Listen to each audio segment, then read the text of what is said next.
Welcome to the Coach's Corner. This week is Andy Cavins, volleyball coach here at Lindsey Wilson. Coach, finish up the regular season, 28-1, 13-1 in the Mid-South Conference. Way back in August when you were looking at the season, looking at the schedule, looking at your team, did you envision a 28-1 season?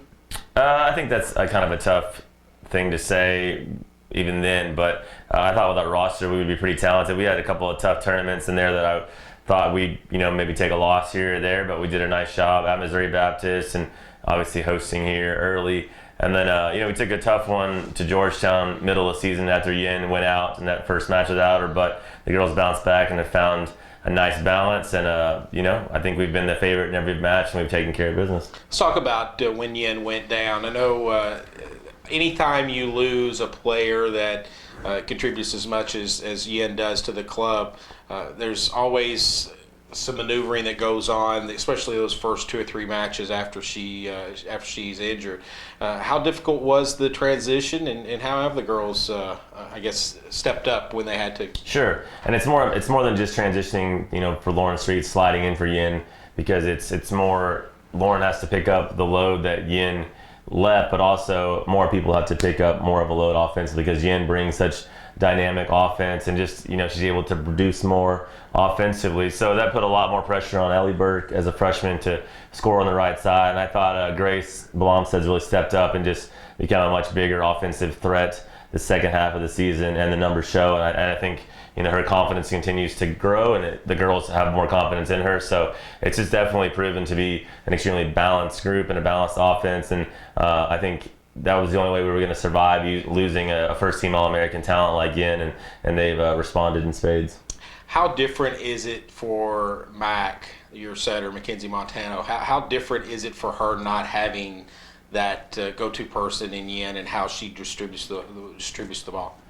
I think it is a lot different than having Yin, or even last year with Rodney and Carol, because with all three of those young women, you could just throw the ball up to them and expect something good to happen. And now I think she's much more reliant on a quality pass, but also just her decision making. That's where we trust her to do the right thing, because she is arguably one of the better setters in the country, and there's a reason that she's going to be in the conversation for Conference Player of the Year, just because she's capable of doing all those things. And the offense she brings herself as a setter really opens things up for the other girls, because again, she's averaging almost 2 kills a set, right, which for a setter is pretty unheard of. So she can really just add so many dimensions to the game that it just really opens things up for the other girls. But the size that Grace and Carolyn provide in the middle, on top of the offensive getting out of Ellie, which we've probably never really had that dynamic of a right side, really just open things up for the other girls. But you're right, it really is about finding matchups, and it is just physically overpowering people. We talked about this a couple weeks ago when you were on the show, and we've talked about your defense. And talk a little bit about, now that you're through the regular season, getting ready to go into postseason, how big of an aspect, how big this defense has played in having 28 wins on the season. Yeah, I do think it's for sure probably the best defensive team we've had. Caitlin Tino has just gotten progressively better every single year, and again, she should as well be involved in the conversation for Libero of the Year. Actual conference matches, she's leading the conference in digs per set. But the biggest thing is she's great in serve receive and giving those quality passes to Mac to set up the offense. But Eileen Acuna and Lauren Streets in middle back are just really solid players. It's just really difficult for teams to score against us. It's on top of just the size of our block. It's pretty easy to play defense behind a massive block. So I think that's the biggest thing that I've seen, is just it's difficult for even the better teams to score. And in good quality teams like Missouri Baptist and Grandview, that's kind of the same sentiment. It's not just the offense we bring. I think the offense is a product of the quality defense that we play behind our block. You closed out the regular season with a sweep of Cumberlands and Pikeville, and I know you have a lot of respect for that Cumberlands team. They're receiving votes in the national poll. It was a quality win, obviously, but it was an easy win.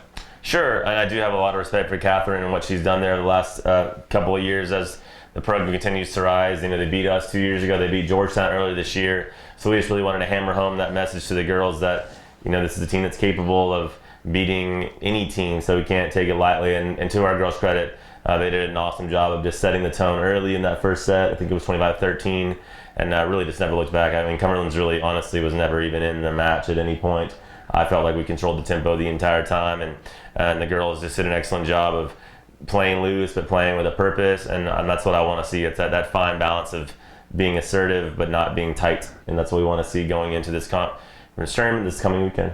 What kind of grade would you give this team as far as the focus of going into a match and maybe even killer instinct towards the end of a match?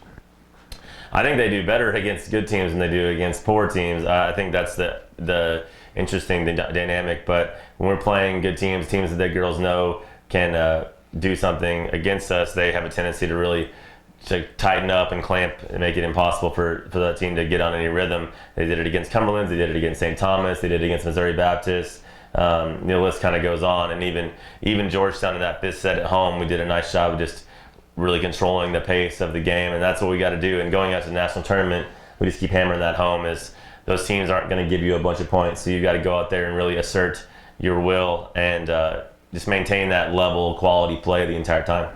28-1 on the regular season, 13-1 regular season champions again for Lindsey Wilson. This is kind of a loaded question, Coach, but you know me.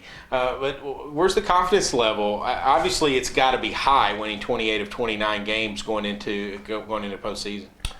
I think the level every year has gotten, it's the level of expectations that determines the confidence level. So if the girls are buying into what their expectations are and what ours are for the program, then, it doesn't matter the squad really for us, because all the squads we've had here have been ultra talented. It's just really that mental step every year to just kind of expect making the national tournament, winning the conference championship, making it out of pool play, so on and so on. I think this group, especially with Mackenzie and Caitlin leading the way, I think they would be, utterly disappointed if we didn't, make it back to the Final Four. And that may or may not happen. I think this team obviously clearly has the talent. They've proven it all year. But I think just their expectation is to do that. And I think that goes a long way.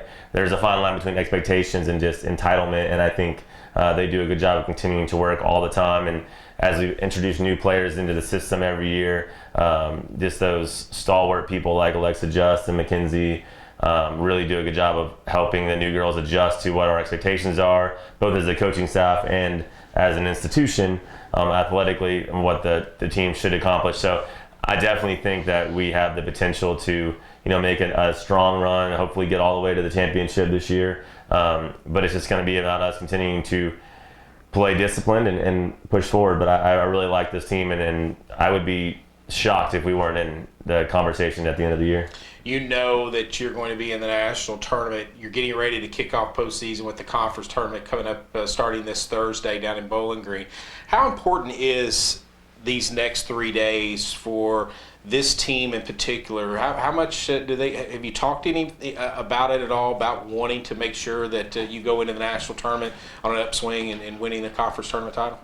Yeah, we haven't really talked about, winning the conference championship tournament is just this crucial entity. It's really just about playing well, and I think, like we talked about with that Cumberlands victory and going in and going to face either Cumberlands or Campbellsville and possibly Georgetown in the championship, it's just important that, we're attacking each one of those matches as an opponent that has the talent to beat us if we don't come out and play the way we're supposed to. So as long as they continue to fight that direction and strive to play their best, we're going to come out on top most of the time. It's just a matter of doing that consistently, continuing to embrace the scouting report, seeing tendencies, and just trying to outwork and outsmart the people that we play. And that's not always easily done. We've got some quality coaches in our conference that, obviously we've had some, continued excellence here in the program in the last few years, but Campbellsville and Cumberlands and Georgetown are continuing to improve, and that is on down even to Life University, is someone that's